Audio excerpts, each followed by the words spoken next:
Hello everyone, it's Thursday, June 20th, and you're looking at a live view of our Falcon 9 rocket awaiting its 5:35 p.m. Eastern Time launch from Space Launch Complex 40 at Cape Canaveral Space Force Station, Florida.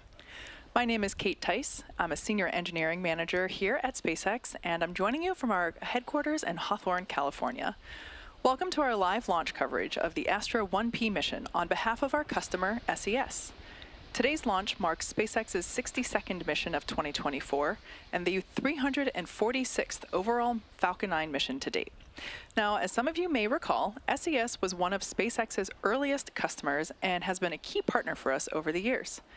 Astra 1P marks our 12th dedicated mission with SES, having first launched SES-8 in 2013, and most recently the third O3B mPOWER mission last year. But perhaps most notably, back in March of 2017, as you see here on your screen, we launched SES-10 on what was the first reflight of Falcon 9. I remember that webcast very well. It's still one of the most exciting missions I've hosted because it was the first time an Orbital class rocket had ever flown twice. Now, just 7 years later, reusing our boosters seems like the norm. SpaceX has reflown Falcon rockets 290 times, including 4 boosters that have completed 20 or more flights each. Today, we hope to add one more to our tally with the launch of Astra 1P. The Astra 1P satellite is a wide-beam broadcasting satellite with 80 Ku band transponders for broadcasters and content owners across large TV markets in Germany, Spain, and France. We'll have more to share about today's mission a bit later in the webcast. We're currently at T-minus 11 minutes and 15 seconds. The vehicle is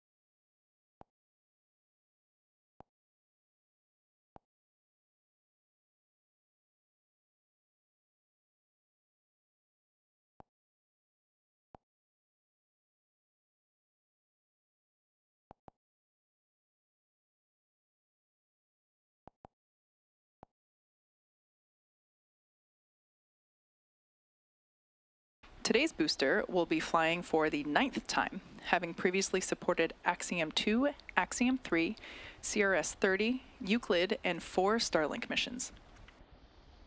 At liftoff, Falcon 9's first stage accelerates through the Earth's atmosphere and into space using 9 Merlin M1D engines. Together, these M1Ds deliver 1.7 million pounds of thrust. Upon separating from second stage about 2.5 minutes into flight, it will return to Earth using a combination of those Merlin engines and 4 titanium grid fins located near the top of the booster, which will help guide the booster during its re-entry and landing. After stage separation, the booster will attempt to land on our drone ship Just Read the Instructions, which, as you see there on your screen, is currently parked out in the Atlantic Ocean. Landing a booster is a bit like flying a pencil over the Empire State Building and trying to land it on a shoebox on the other side, in the middle of a windstorm. Now, turning our attention to Stage 2, it will continue to target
ignition from the second stage, both fairing halves will return to Earth and will be recovered by our recovery team on board Bob, which is one of our recovery vessels. Bob is already at sea and ready to retrieve those fairings. Now that we're familiar with the vehicle, let's learn a bit more about today's telecommunications satellite. Television has been an indispensable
We're currently at T-minus 5 minutes and 16 seconds. Falcon 9 is tracking no issues, and the payload is healthy.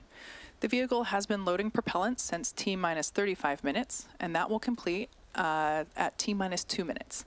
The range is ready to support, and weather is still looking good. If for some reason we are unable to launch today, we have a backup window opportunity tomorrow at the same time. Are pressurizing for strong back retract. As we heard there, the strong back retraction is beginning, sequence will begin shortly. We'll begin by opening the clamps that you see there on your screen just below the payload fairing. Following that, once the clamp arms are fully open, the strong back will begin to retract away, just a couple degrees away from the rocket. Strong back retract has started.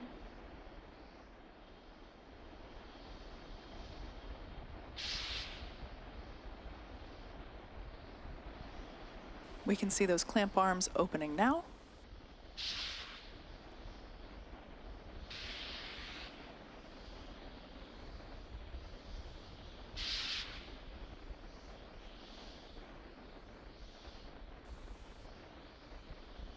While we retract the TE just a couple degrees at this point, at T-minus 0, the ground hydraulic systems will pull the TE away even further from Falcon 9 as it lifts off.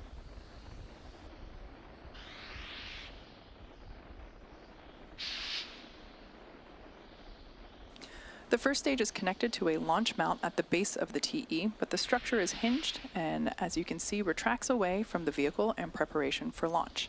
We sometimes refer to it as the strong back, and it does a lot of heavy lifting in the lead up to launch. We use the TE to roll out the rocket to the pad and raise it to its vertical launch position. It's also what we use to route the vehicle's fluids, power, and telemetry umbilicals from the ground systems to the rocket and the payload until Falcon 9 switches to internal power and clears the pad. At this point in the countdown, both the first and second stages are nearly fully loaded with 1 million pounds of kerosene fuel and liquid oxygen. Stage 1 pogo.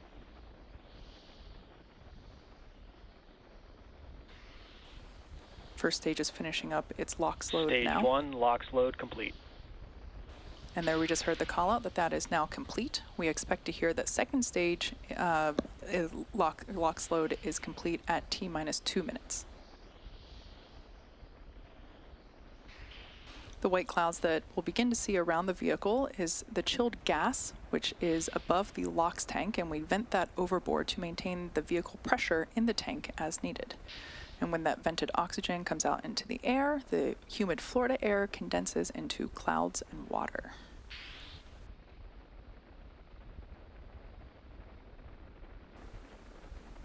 We're standing by now for second stage propellant loading completion.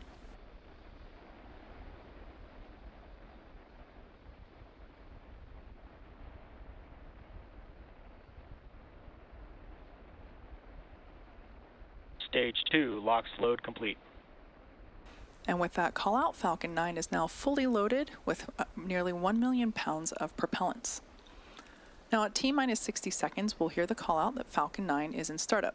This means that the rocket's autonomous internal flight computers have taken over the launch countdown. Just inside T-minus 2 seconds, we light... Ground gas closeouts. Inside T-minus 2 seconds, we light the M1D engines for liftoff.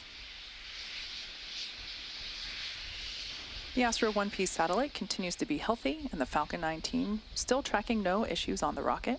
Weather still looking green, a beautiful day in fact, and the range is ready to support our T0 of 5:35 p.m. Eastern Time.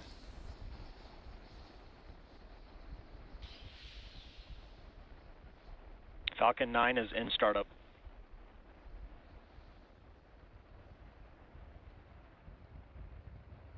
At this point in time, Stage 1 and Stage 2 are beginning to pressurize for launch. Go for launch. And there we just heard our launch director give the final go for launch tonight. We're currently at T-minus 35 seconds, and all systems are go for launch of Falcon 9 with the Astra 1P satellite. Let's listen in on the final moments of the launch countdown.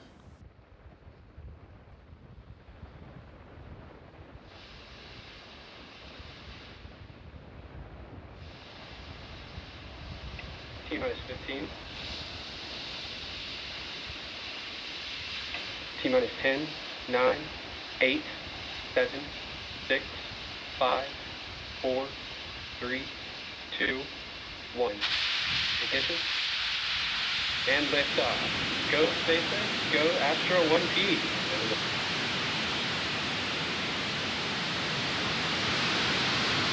Mission downrange.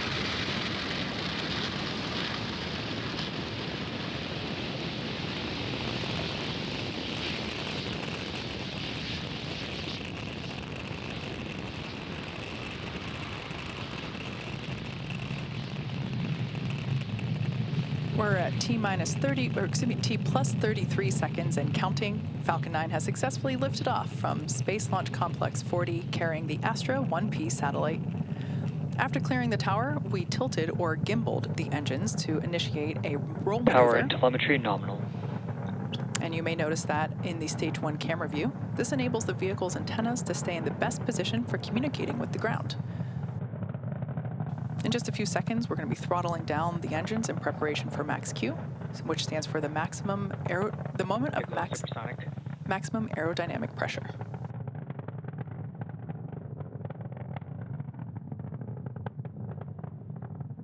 Max Q. And there we heard that call out. As Falcon 9 accelerates through the thicker lower atmosphere, that air density decreases. Falcon 9 passes max Q once the air density lowers faster than the increasing speed of the vehicle. You can keep your eye on the Stage 1 telemetry there in the bottom left-hand side of your screen, and keep an eye on those speed changes through Ascent. Now, the rocket typically needs to go 17,500 miles per hour horizontally in order to avoid being pulled back down to Earth and therefore get into orbit.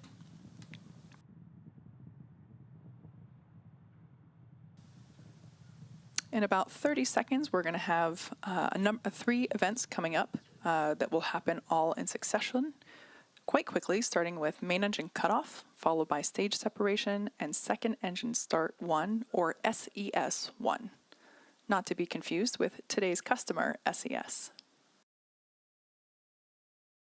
As the name suggests, main engine cutoff is where we shut down all 9 M1D engines on the first stage. Beautiful views coming from the stage 1 booster. Coming up on MECO now. Main engine cutoff. Stage separation confirmed.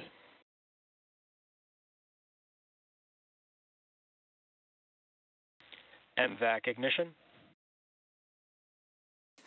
And there you heard and saw those events happening back to back. The next event we have coming up is fairing separation.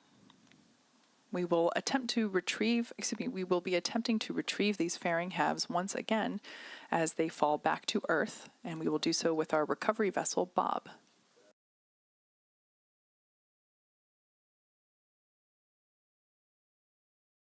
As a reminder, Astra 1P, our payload today, is a wide-beam broadcasting satellite with 80 Ku band transponders for broadcasters and content owners across large TV markets in Germany, Spain, and France. Fairing separation confirmed. And there we just heard confirmation of that fairing separation, and perhaps you caught a peek of it as well. Actually, you can see one of those fairing halves falling away in the background behind the MVAC engine there on the right-hand side of your screen.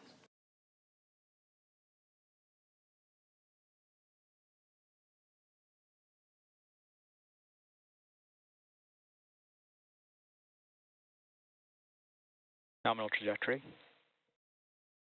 Now the next event we have coming up around T plus 6.5 minutes will be the first stage entry burn. That will be conducted by the booster, which is the left-hand side view on your screen, and that will be the first of 2 burns that the first stage will perform in order to land back on Earth. You can see the first stage is actually still very slowly, but a little bit gaining slight altitude. Looks like it might be peaking right now. The first stage continues to do so for several moments after stage separation, and we can see there now that it is beginning to, it has reached its apogee and will begin to see the altitude decrease, meaning it was beginning its return back to Earth. Everything continues to look nominal for the second stage on the right-hand side of your screen. A gorgeous daylight view of planet Earth behind that MVAC engine. To start the entry burn, we will relight 3 M1D engines, which is similar to pumping the brakes in order to slow the vehicle down as it passes back into the Earth's atmosphere. The entry burn actually helps to reduce the heat generated from the friction of the atmosphere itself and reduces the aerodynamic forces that are acting on Falcon, which in turn helps maintain controlled flight and prepare for the landing burn.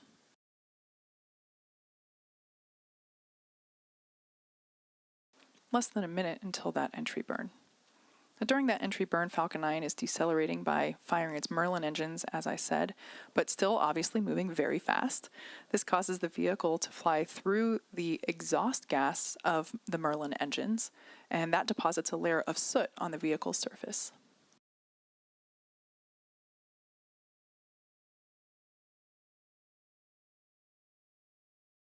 That soot comes from the carbon-based fuel that Falcon 9 uses, and with each flight, the soot builds up a little bit more on the outside of the vehicle. That's why some of the reused boosters have a little bit more color on them than the newer ones that are still have a... Stage 1 FTS has saved. Than the newer Stage 1 entry burn startup. And there we can see on the left-hand side of your screen that entry burn has begun.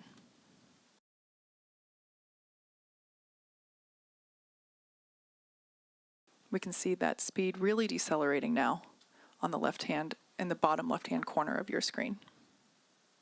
Again, this is the first stage and is the first of 2 burns that it will execute in this landing maneuver. Entry burn shut down. There we can see and heard that entry burn has concluded. And we can see how those grid fins help steer the vehicle for a precise landing. Once again, we are targeting our drone ship, which is currently parked in the Atlantic Ocean. And the drone ship we're using today is Just Read the Instructions.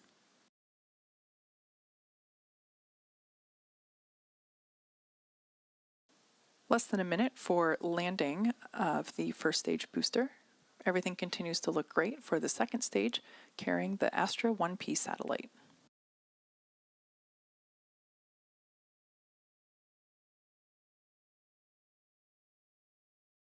Right around the same time that we're performing that landing burn on the first stage, that call out tells us that the first stage is traveling near the speed of sound.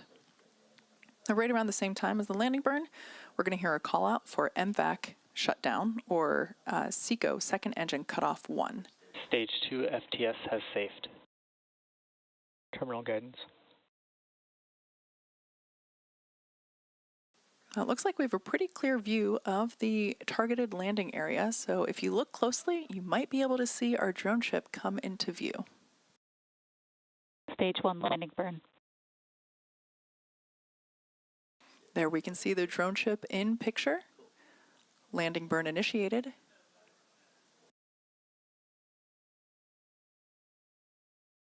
MVAC shutdown. Landing leg deploy.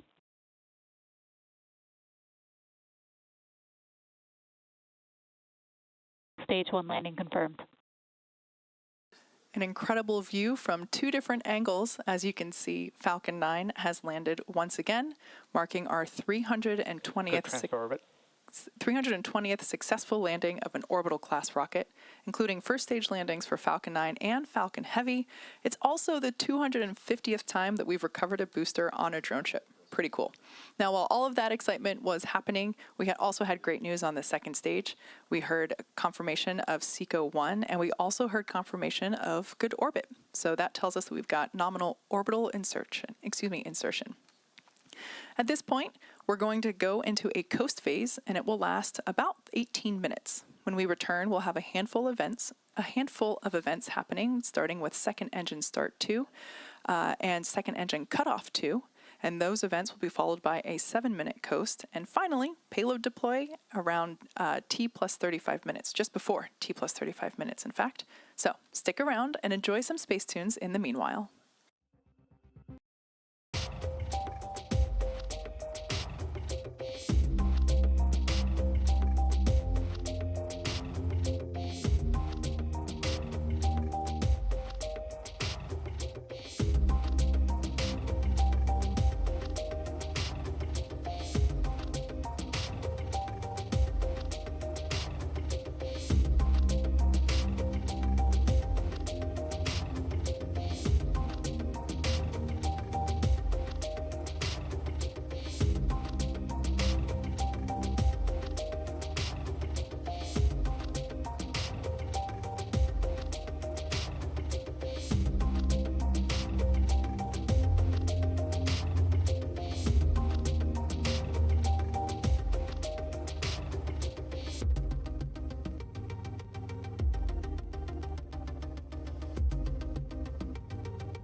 Welcome back. For those that have just recently joined, we had an on-time liftoff of 5:35 p.m. Eastern Time from Cape Canaveral Space Force Station, and it's followed by a successful stage separation about 2.5 minutes into launch.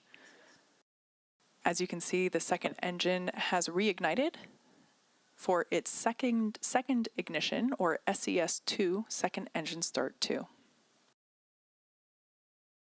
You can see that the speed is once again increasing, as well as the altitude, following along with the Stage 2 telemetry GUI on the bottom right-hand side of your screen.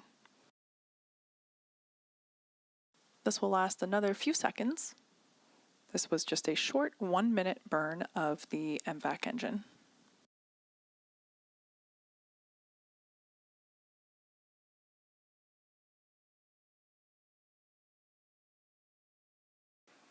Standing by for SECO 2, second engine cutoff 2.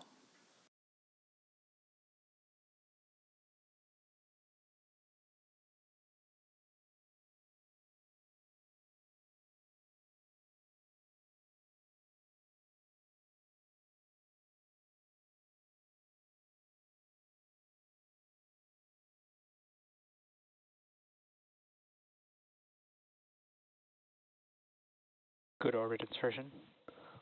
All right.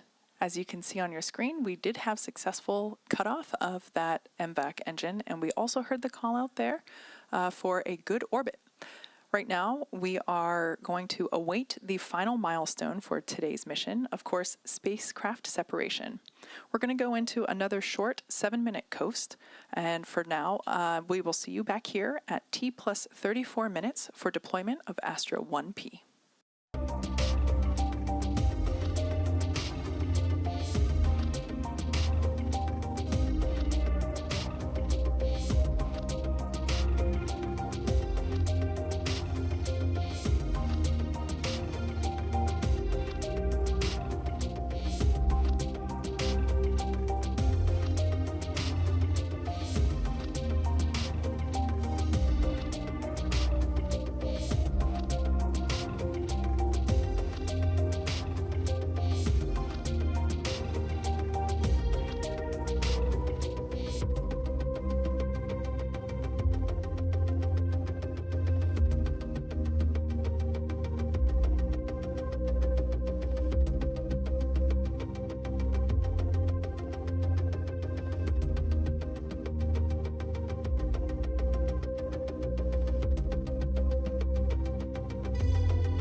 Just before going into the coast phase, we had a successful second engine cutoff 2 around 27.5 minutes into flight, and mission control confirmed good orbital insertion shortly after that. Right now, we are awaiting the final milestone for today's mission, spacecraft integration. As you can see, we have a partial view currently, but we hope to be able to see through and have visual confirmation of Astra 1P separation, but we'll definitely hear it called out on the nets. As a reminder, Astra 1P is a telecommunications satellite that will strengthen SES's TV coverage across Germany, Spain, and France.